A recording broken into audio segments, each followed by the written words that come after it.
So here we've got a 3D object and we want to sketch the front elevation and the plan view, or the floor plan view as you could otherwise call it.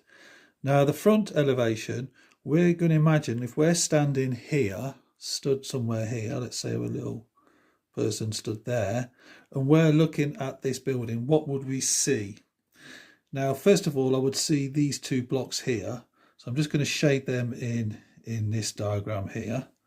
Then if I look across, I would see this one, but I wouldn't see this one. But I would also see this one. So I would see those two alongside that. So if I just shade that in there, and then what else would I see? I've got this block here, but it'd be blocked out by that view. So I'm only going to see that block.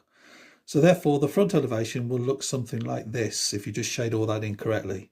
And then the floor plan, or the plan view, that would be what would it look like if I'm looking down. So if I look down, what I would see is I would see this block, and this block, even though there's a gap there. So if I'm looking down, what I'm going to get is I'm going to have this block here. So let's put that there. That's the one that's missing in the gap. Then these two. So let's put them in there as well. Then I would see these two blocks, but connected to the highest block there. So those two blocks would go like that. And then I'd have this block on its own in this top corner.